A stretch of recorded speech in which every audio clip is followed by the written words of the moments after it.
had like 2 minutes of bad publicity when the film hit to come out and try to blame it all on him. None of it was just due to the fact that she seems like a rather person. Then he managed to convince Blake Lively to star in it with him, and all hell broke loose.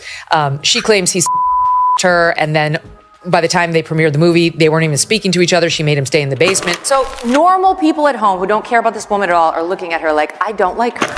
A Hollywood legal battle heads to a New York City courtroom today with a hearing on the lawsuit between actors Blake Lively and Justin Baldoni. The U.S. District Judge in the case is holding a video conference on a motion for a protective order. Y'all, we need to talk because things are looking real bad for Blake Lively right now. Like, could she actually end up in jail after this latest Megyn Kelly bombshell? Because it looks like Kelly might be the one to finally seal Blake's fate now. If you've been keeping up, you know, Blake has been tangled up in all kinds of legal drama, the lawsuits, the accusations, the back and forth. It's been a hot mess. And every time we think things are cooling down, something new comes up. But this could be the final nail in the coffin, so let's break it all down. Blake Lively made major waves when she accused her. It ends with us co-star and director Justin Baldoni of XH harassment. But from the jump, people were giving her the side eye like, was she telling the truth?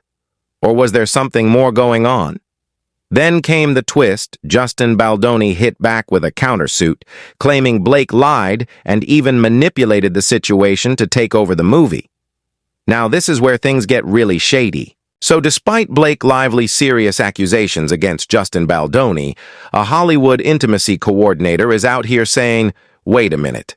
Weren't y'all kind of close before all this drama? Mia Shakar, who has worked on lessons in chemistry, Insecure, and Perry Mason recently gave her take on the feud in the Channel 5 documentary. She said Blake Lively versus Justin Baldoni and what she had to say. Very interesting, according to Shore. After reading their text messages, it seemed like there was real affection between them at one point, like a friendship, if not more. And that's not all. Shore also pointed out something that might raise eyebrows in my experience when an actor says, I don't need to meet the intimacy coordinator until we're shooting. As much as it hinders my process, it does typically indicate that they trust their scene partner. So basically, Blake seemed comfortable with Justin, at least in the beginning. Now, if this is true, why would someone who felt unsafe around their co-star refuse to meet with an intimacy coordinator ahead of time? Because y'all know Hollywood productions take one-net safety super seriously, especially when it comes to intimate scenes. And if Blake really had an issue with Justin, why not bring in the intimacy coordinator early? Blake Lively is very dissatisfied with virtually everything around her and decides to allege that Justin Baldoni, forgive me, very effeminate, evolved, modern feminist, man-bun kind of guy, is like this virulent who can't stop one of the biggest stars in Hollywood in front of everybody on the set. I've got questions. I'm not sure why he would do that, whether he'd have the guts to do that, or whether the man bun is the most likely in general. Now let's talk about this so-called secret plan Blake Lively had, because if this is true, Blake basically admitted at a Forbes Power Women Summit, no less, that she has a secret plan to take over any movie she's cast in. She straight up said that she pretends to just be an actress at first, but once she gets the gig, she starts making demands. Like, imagine hiring someone for one job and then they start running the show out of nowhere. That's wild. Some directors were okay with it, others not so much, and apparently Justin Baldoni was one of the ones who wasn't feeling it at all. Megyn Kelly was not here for Blake's little revelation on her podcast. She basically said that's called fraud.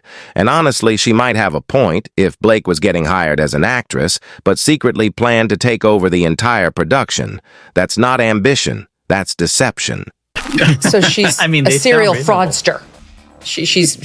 That's called fraud. When you pretend you want to do the one thing and you'll do the thing they're hiring you for, but all along you have secret plans to do something very, very different that's above your pay grade. Kelly also pointed out that Baldoni wasn't a huge name, so he didn't have the power to push back against Blake's takeover.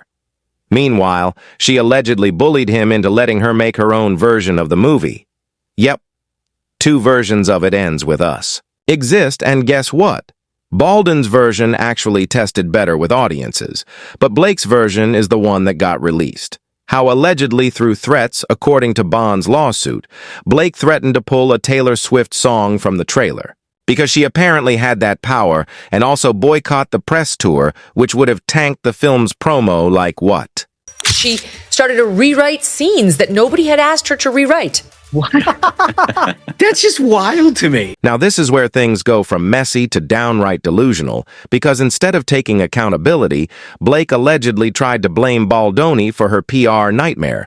According to Megyn Kelly, Blake actually had the nerve to act like her 2 minutes of bad publicity were all Baldwin's fault. Kelly was not buying it, saying none of it was just due to the fact that she seems like a rather icy person. Y'all the shade? Let's be real. Blake didn't exactly help herself here instead of keeping the focus on it. Ends with us. She was out here plugging her hair products, her non-alcoholic drink brand, and basically everything except the actual movie. And let's not forget that cringy out-of-touch comment, grab your girls, wear your florals, like sis. This is a movie about DV. It's not a girl's trip to brunch. The backlash was instant. People called her tone-deaf and accused her of turning a serious issue into a fashion statement. She was full of giggles and laughter and wanted to promote her liquor brand. Like, nothing says domestic like a bottle of tequila. What? But instead of taking the L and keeping it pushing, Blake and Ryan Reynolds allegedly tried to make Baldoni clean up the mess. According to reports, Blake and Ryan actually drafted a public apology and wanted Baldoni and his production company, Wayfarer Studios, to release it as if they were the ones responsible for Blake's PR disaster. And of course, Baldoni's team was like, absolutely not. Make it make sense. How is this his problem now? People don't usually agree with Megyn Kelly on much, but she might be on to something here on her podcast. Kelly went all in, even comparing Blake Lively to Amber Heard, and y'all know that's not a comparison you want right now. Kelly said she does appear like an Amber Heard to me. And let's not forget, Amber Heard's defamation trial in 2022 was one of the biggest celebrity downfalls ever. She lost millions after the court ruled. She had defamed Johnny Depp, so for Kelly to even put Blake in that same conversation, yikes. And let's not forget Justin. Baldwin isn't just suing for damages, he's coming for everything. He's asking for $400 million in damages. He's accusing Blake, Ryan Reynolds, and their teams of spreading false edited information to ruin his reputation. He's even suing the New York Times for Leal, claiming they cherry-picked text messages to make Blake's case look stronger. And now Baldoni has taken matters into his own hands. He's launched a website where he's posting allegedly unedited text messages so the public can see the full story. And from what we've seen so far, the receipts are not looking good for Blake. The messages Baldoni has leaked have poked massive holes in Blake's harass claims, and her own words about her secret plan to take over the movie are making it even harder for people to believe she was a victim in all of this. So at this point, the question isn't just, is Blake Lively lying? It's how bad is this about to get for her? Because if Baldoni wins this lawsuit, Blake and Ryan could be out of millions, and her reputation might never recover. And if any of these claims cross into criminal territory, well, that's when things get real. And according to legal docs, Reynolds filed a motion to dismiss, arguing that Baldwin's lawsuit doesn't actually prove he defamed him. Instead, Reynolds' lawyers claim that Baldwin's list of grievances is just an attempt to shame him for being the real-life version of the man Baldoni has built his brand pretending to be. So basically, Ryan is saying Baldoni is just jealous. But Blake wasn't about to let Ryan fight this battle alone, because she filed her own motion to dismiss Lively, called Baldwin's $400 million lawsuit, a vengeful and rambling mess, accusing him of using the legal system just to get revenge. She even demanded the court throw out all claims against her with prejudice, meaning Baldwin wouldn't be able to refile them. Oh, and she also wants him to pay up for the reputational and emotional harm she's allegedly suffered. But here's the thing, none of it worked, because despite all their legal maneuvering, the judge denied both of their motions to dismiss, meaning this lawsuit is not going away. First and foremost, Blake Lively and Ryan Reynolds have hired former CIA agents with a proven track record of lying to the public, gaslighting the public, to help her with PR. Now let's break this down real quick. Shapiro is not your average PR rep. This man isn't some Hollywood fixer who smooths out bad headlines. He's a serious player with government ties, national security experience, and crisis management expertise. At the highest levels. Like, why is a counterterrorism expert handling Blake Lively's PR unless she knows that whatever is coming next could be way bigger than just a defamation lawsuit?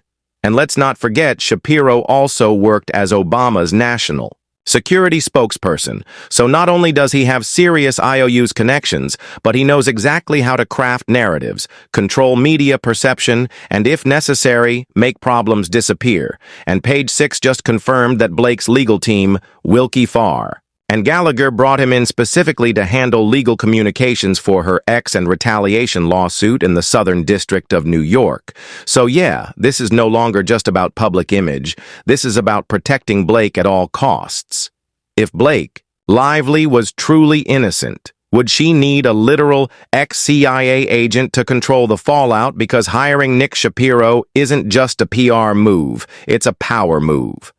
This tells us that Blake and her team know they're in deep trouble the lawsuit might have. Damning evidence that could wreck her reputation? Or worse, she's not just fighting this in court, she's fighting it in the court of public opinion too. And if we've learned anything from high-profile Hollywood scandals, it's that when celebrities go into full crisis mode like this, they're usually trying to get ahead of something huge. Now here's something nobody saw coming.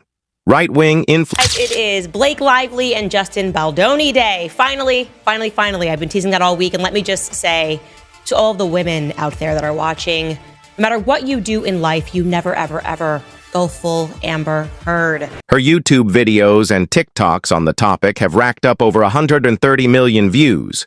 Yes, million people who didn't even know who she was before are suddenly tuning in. Just for this drama, she even went as far as to predict that this case will be bigger than Johnny Depp versus Amber Heard, which is a huge statement. We have to compartmentalize. Blake Lively is not a good person. So no matter what happens in this lawsuit, no matter who wins in the end, do not let it distract you from the fact that she has proven herself not to be a kind person, okay? And Candace isn't the only one pushing this case into the spotlight. Other right-wing media personalities are jumping in too, including Brett Cooper, another conservative media darling at this point. Baldwin's team knows exactly what they're doing. His lawyer, Brian Friedman, even acknowledged how podcasters, YouTubers, and TikTokers have helped his case stay in the headlines. You've seen social media, and these TikTokers and people on YouTube, they're amazing, he said. And he's right, because the pro-Baldoni narrative is spreading like wildfire. Now let's be real, celebrities rarely see a jail cell even when things should land them behind bars. But if Megyn Kelly is right and Blake really did manipulate things this badly, she could be looking at some serious legal consequences, fraud, defamation, contract violations. This could get ugly right now. The court cases are still unfolding, but if Baldwin's countersuit holds weight, Blake could be in way deeper trouble than she thought, and if any of this turns criminal. It might not just be her brand that's ruined, it might be her freedom. This whole situation is messy. Messy. Blake Lively's reputation is hanging by a thread,